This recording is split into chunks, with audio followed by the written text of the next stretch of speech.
Okay, so this session has been recorded so that people can access it afterwards. I'm just letting you know so you're all aware of that.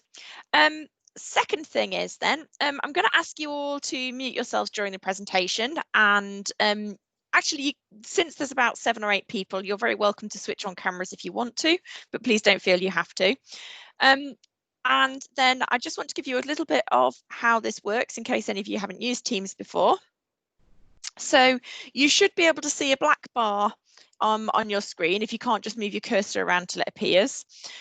You've got a camera starting from left to right, you've got a camera logo there. You've got the microphone if you want to switch it off. If you wanted to share your screen, which I'm going to assume none of you do today, you could do that.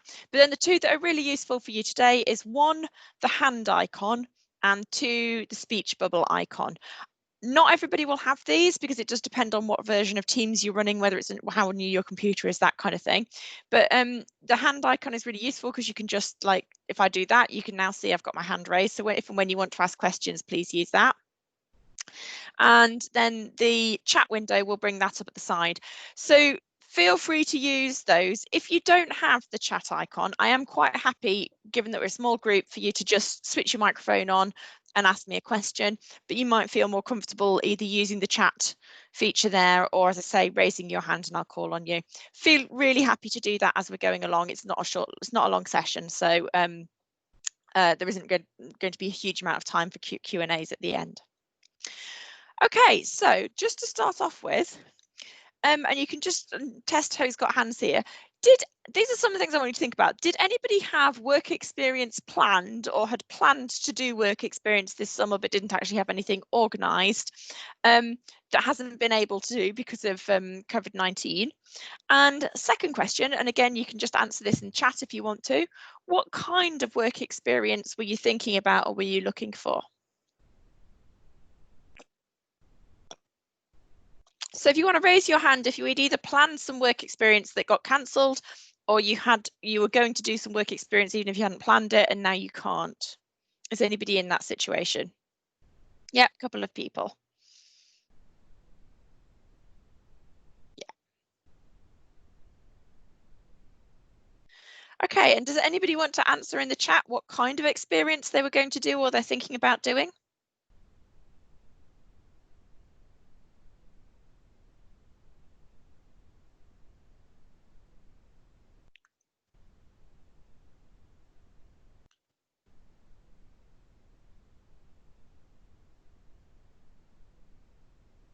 Okay, well, keep going then. Okay, so what I'm talking about today is this is sort of the model of what we're thinking about over the course of this week. So these are 4 areas that when you're developing your careers, thinking, that it's really useful for you to think about. So the first one over in the top left hand corner, curiosity. This is you really thinking about what it is that I need to know about the areas that I want to work in. So you might have got some ideas, you might be very general or really not know much about what you want to do at the moment, or you might have got some ideas, oh, I think I'd like to work in that area. Curiosity is about really thinking about and asking yourself questions about what it would actually be like to do that. What is it that you need to know? What qualifications do you need? How does a job work in that area? What kind of company would I be working for? If I was doing that job, what would I actually be doing all day? Where would I be sitting? Who would I be talking to? All of those kinds of questions, both about what you'd actually be doing during the day and how you get to do it. It's about you starting to recognise what is the knowledge that you need to know and starting to think about where you can do it. So we talked about some of that stuff yesterday. And then today, we're thinking about this careers courage. So the bit where you've actually got to get out there. So if you think about some of the curiosity and some of those questions that you might want answers to, some of that stuff you can find by going and reading things online. You can find by doing your research. You can find by looking at different websites. You can probably get told some of it perhaps in some of your classes and your courses. So some of that will just get answered with you being able to be in that kind of relatively safe space where you'd be anyway. But you'll always get to the point where you actually need to start talking to other people, where in order to A, decide if this is right for you, and B, actually be able to get a job in that area, you really need to start thinking about, right, I've got to go and ask some questions. I've got to go and find out what's actually going on and what it's like. So that's what we're thinking about today, this idea of courage, where you've got to step out of your comfort zone. You've got to put yourself in a new setting. You've got to talk to some new people. And you've got to really find out what's going on. And I just wanted to put this up because I had some of these conversations with some students last week where they were really getting to the thing that I suspect a lot of you will recognise, of where you think, well, I need to get some work experience in this area. But when you start trying to go and get work experience, you find that everything is saying must have experience here. So I've decided that I want to go and get some experience. I want to apply for a job as a receptionist, say, and it says ideally we'll have receptionist experience, and you immediately think, oh great, so, or you think, well, you know, I want to go and get some legal experience, work in a law firm. Again, they're saying looking for somebody with previous experience. So this is a really, really common trap that people find themselves in, and it's really, really frustrating when you're on the opposite side of it. And you know, there have been 2 or 3 times in my life where I've been in that situation, both when I wanted to go and get some secretarial temping jobs and I wanted to do medical secretarial work or legal secretarial work, and all of them sort of said, well, have you done that before? No, I haven't. Well, okay, then no, sorry. And it's like, well, you've got to do something for the first time sooner or later.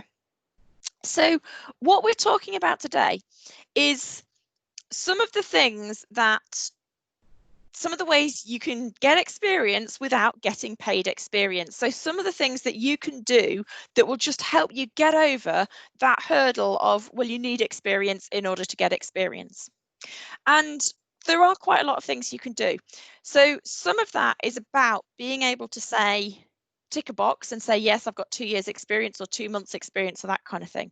But some of it is just that when you go into your interview or when you're writing your application, you sound like you know what you're talking about. You sound like you understand this job, and you sound like you know what kind of language they're using, and you know what kind of things they're prioritizing. And to get that kind of knowledge, you don't necessarily have to have had a paid job in that area. There's lots of other ways you can pick up that kind of knowledge, that nuance, that language, that understanding, that aren't just about getting the job. And it's what can you do to get to that point, and that helps you get the first job. So where's the okay, so thinking about what work experience is good for. Again, I'm going to ask you to pop some ideas in the chat, or if you want to, you can just use your microphones and answer. When you think about getting some work experience or getting some experience of some kind, why do you want to do it? What do you think is useful about it? What are some of your priorities why you would like to get that work experience?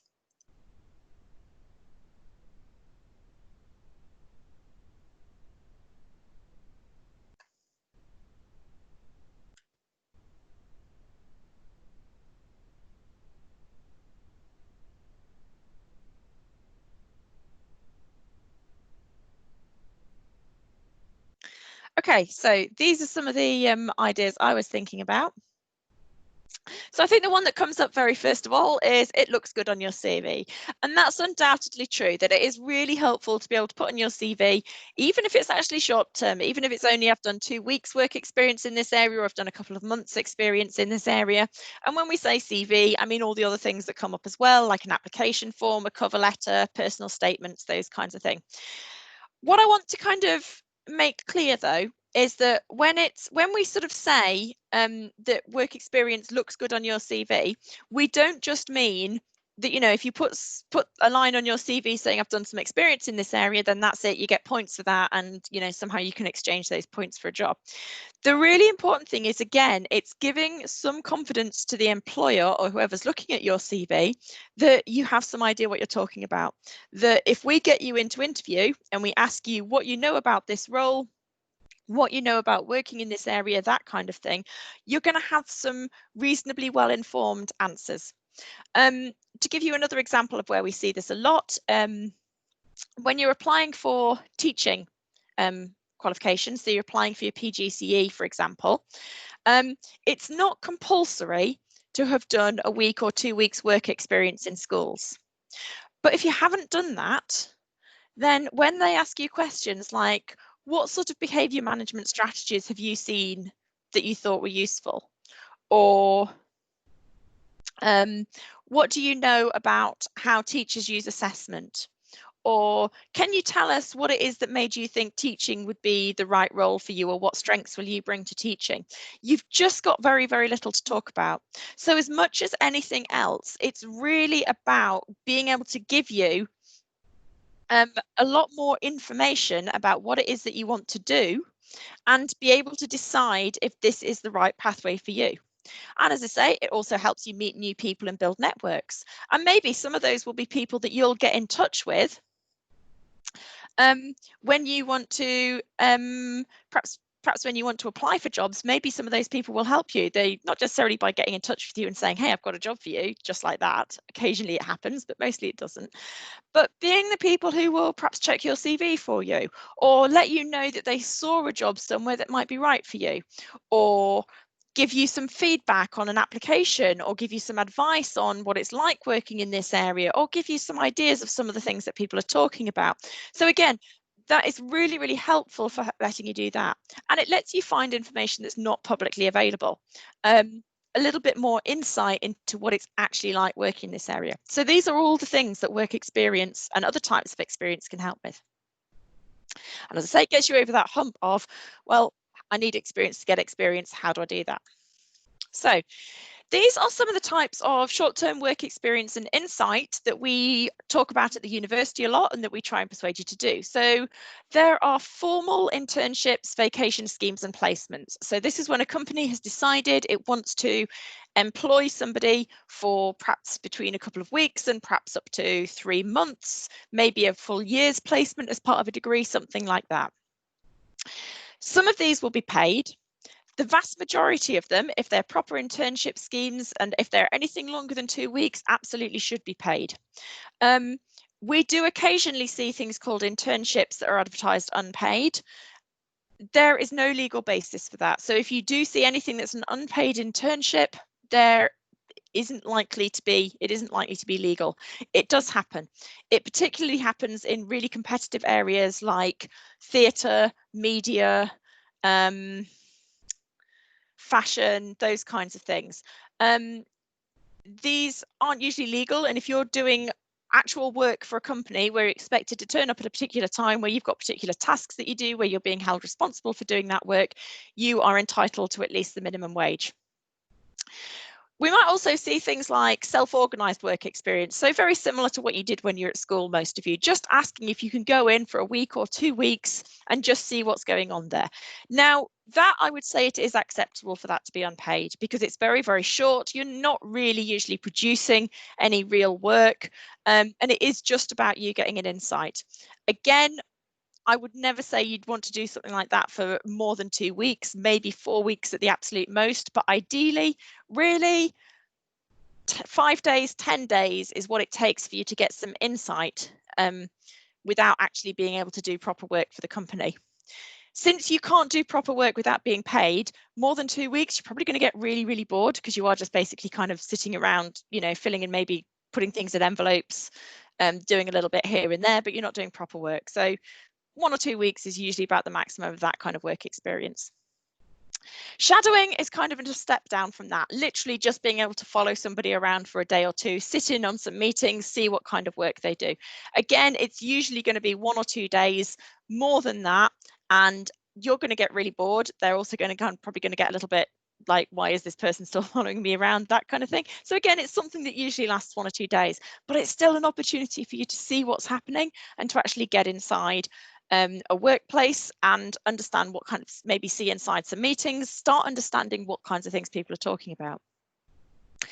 Informational interviews, not technically experienced, but really, really useful. So an informational interview is when you find somebody whose job or whose area you're interested in, and you actually set up a meeting with them, maybe about half an hour or so, just to ask them some questions about their job, to ask them about the type of work they do. Again, it's about you thinking about what you would really like to find out from them and what's the information that you need. These are absolutely fantastic as a way to just get some more information about what's really, really going on. It's quite scary to do, and we'll talk about some of the ways that you can do that. We've got some information about how to do that available on the website and things like that. But it's a really useful thing to do. Self-directed projects. Particularly if you're looking at things like charities, small organisations, that kind of thing, you might be able to get in touch with them and ask them if they've got a project that you can help with that would, again, give you a little bit of real life experience. So some of the types of projects I've seen people do is perhaps do a little bit of data analysis for somebody, do a web design project, those kinds of things, create some materials, something that's quite kind of standalone. Again, you do some of you will have done some of these types of projects as part of your degree. Again, that can be something that you can actually approach a small charity or a small company about if that's something in an area that you're interested in, and ask if that's something you can help with. This was a recommendation that came from the youth justice team when I worked in York at York St John University, and they said, look, small groups like us, youth justice team, we collect all this data. We've got all of this data analysing how successful we've been, the types of interventions we've done, all of that kind of stuff. Well, not analysing it. All we've done is collect it. The data is just sitting there. If you're doing a criminology degree and you want to come and ask us if you can have some of our data suitably anonymized and everything and analyze it and let us know what we've got there and what we've actually done, that is really, really helpful to us. And again, it gives you a really clear idea of what kind of things that workplace is actually doing. Then lastly, we've got joining professional networks and groups. Are there online networking sessions, online groups, forums, LinkedIn groups for the kind of work that you want to do? And if you join them, what can you find out? So just thinking about it, what can you actually still do despite the whole lockdown, COVID-19 situation and the fact that a lot more people are going to be working from home? Well, you can definitely still try and do some informational interviews. And in fact, in some areas, people might even have more time for that kind of stuff because some of their regular work hasn't happened. People on furlough might be actually quite happy to give you an informational interview because they've still got all of that knowledge, they've still got all of that professional understanding, and some of them might be actually quite willing to talk to somebody about it and tell you what's going on, even though they're not in work at the moment and they've got a bit more time. You can still offer to do self-directed projects. Again, if there's something that you've got some skills that you think you could offer to a small charity or a small organisation that's in the area that you want to go in, you could contact them and see if that's something you could do. You can certainly join professional networks and groups. Internships, vacation schemes, placements, we're going to talk about this a little bit more. Some of these are still going on in a virtual way, some aren't. Self-organised work experience. Again, now might be the time to contact people, even if you can't actually do that work experience or something like that. You might be able to contact people and organise that and try and get it in the diary on the assumption that some more places will be opening up over the next few months. Lastly, shadowing. Maybe you can do some virtual shadowing.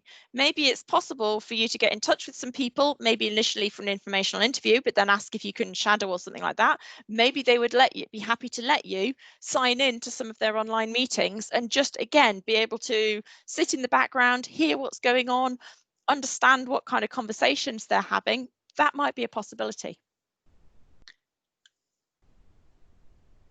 Oops, I've just lost my slides. Bring them back.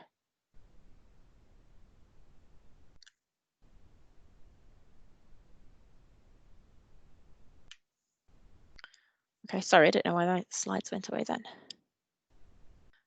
Okay, so where were we?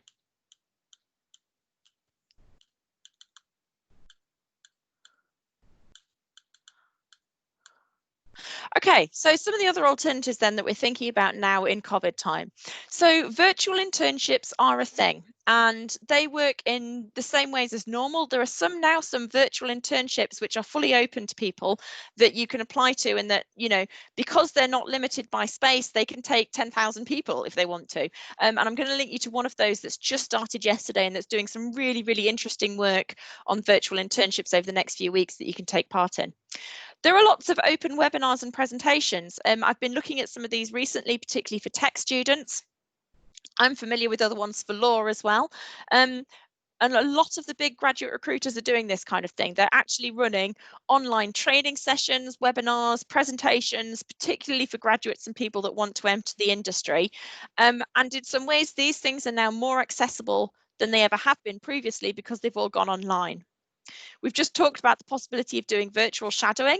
If there's somebody that you're familiar with that you want to go and do some work with, or there's somebody that you want to get in touch with, and just ask if you can actually sign in and see if you can join any of their meetings or conversations. And you can certainly think about the areas that you're interested in. What are the professional groups, the publications, the organizations for those things?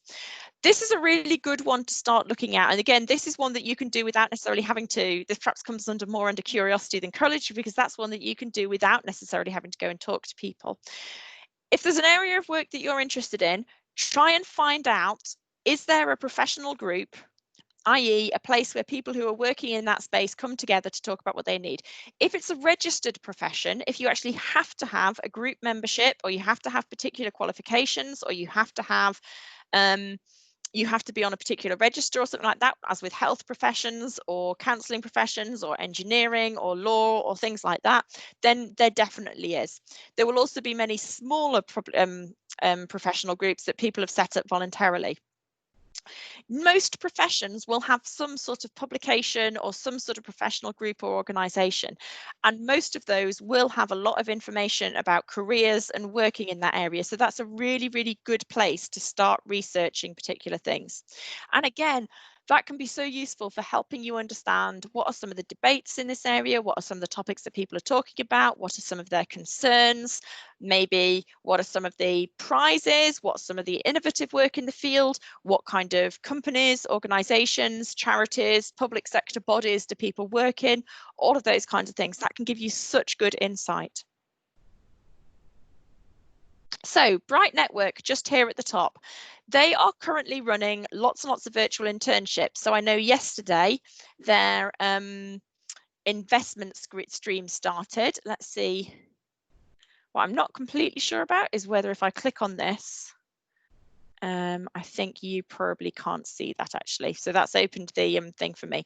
But if you Google Bright Network Internship Experience UK, actually what I will do is put it in the chat. That works.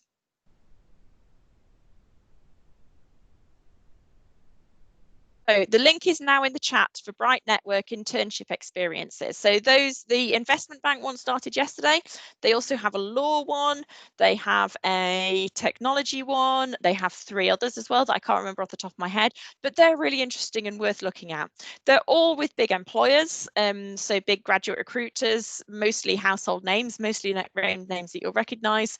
But again, if that's the kind of thing you're interested in, or if it's even something that you just think it would be useful to find out a bit more about what's going on in that idea, go and have a look at it. Sky betting and gaming and legal cheek, I've also put up there. So I know that quite a few of our law students have just taken part in the legal cheek virtual internship, which again has just been 3 days of presentations, insight from lots and lots of different major law companies. Sky Betting and Gaming, which is a big technology company based here in Leeds, has been running their own training scheme, not training scheme, but just kind of training sessions, more information about this particular area, cloud services and certain aspects of security and things like that, that they've just been kind of setting up a 1-hour webinar that anybody can sign into and just really talking about what they're doing. Again, if it's an area that you're interested in and you want to get some insight into what's actually happening, really fantastic. Secondly, then, we've got the competitive kind of virtual internships. So these are replacing traditional summer internships where companies haven't been able to take their usual summer internship intake, so they've actually been running them virtually. I'm not going to talk about those too much because that's not something that you can apply for now. They'll usually have a sort of formal application process over the course of the academic year, ready for the following summer.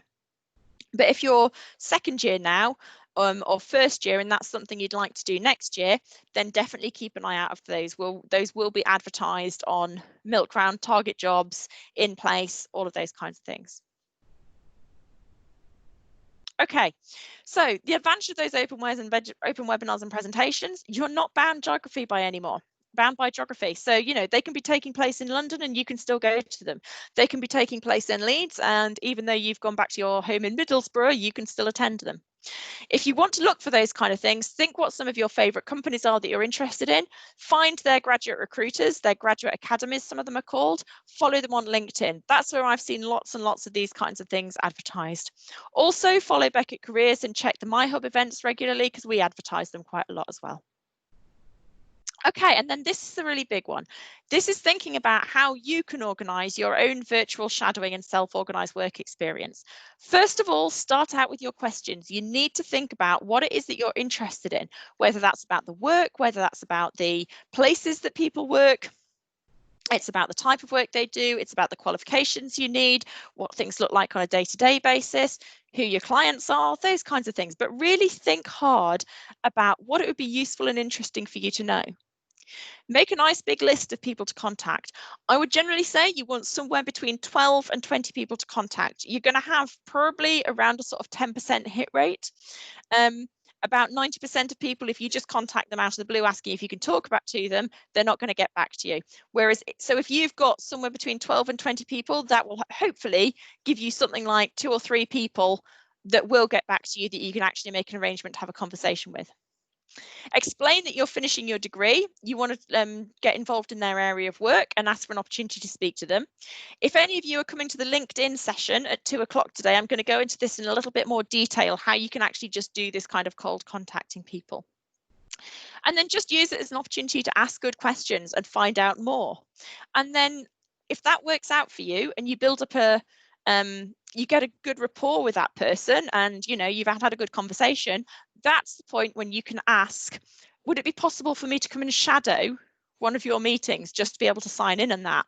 Do you have any data or is there any project that I could analyze for you? Do you want me to do some writing for you? Do you want me to design some materials? Do you want me to even just do some proofreading for you? Is there any chance I could visit your office?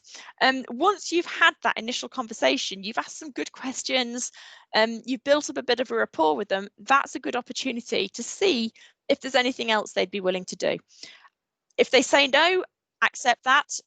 People are doing you a favor and they're very busy, but it is worth asking. Okay, and lastly, I want you to think about volunteering. So the SU have been sourcing an awful lot of online volunteering opportunities. Again, they don't give you quite so much of the kind of actual opportunity to go out there and do something that you might get from doing traditional types of volunteering, but they do still exist, so you can still get involved in volunteering. I've also added doing good leads. And again, if you're not in Leeds anymore, there'll probably be a similar organisation run by your local council or something that will give you some local volunteering opportunities. You can also look at local mutual aid groups. That might not be directly relevant to the type of work that you want to do, but in some cases it will be. And in other cases, it might just be really useful for introducing you to new people and perhaps, again, giving you an opportunity to expand your networks with all sorts of different people. Okay, couple more places if you want to think about some of the virtual work experience and virtual internships.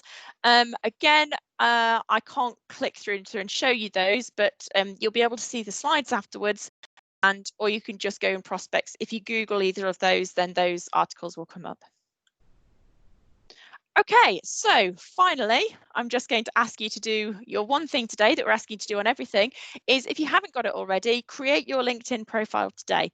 We've got resources for how to do that on the careers website. So if you go to My Hub and to the careers part of My Hub, you'll see under, I think it's called applying for jobs. And on that drop down menu, there is some resources saying LinkedIn on there, and that'll give you some good tips on how to start your LinkedIn profile. Okay, that was really fast. That was a 30-minute run through, hopefully giving you some ideas for how you can start getting out there and getting some experience, and also why you'd want to. I'm going to be coming back to a little bit of this on the LinkedIn session at 2 o'clock. So if any of you would like to kind of go into it in a bit more detail, please come back. That's going to be more focused on really thinking about, if you do want to contact people, particularly if you want to cold call to people and expand your LinkedIn network, why would you do that? What kind of questions you can ask, what sort of help you'd be looking for, and then really thinking about how would you make that initial contact, what would you actually put in the email, and those kinds of things. So if that would be useful, please sign back in for the LinkedIn session at 2 o'clock today.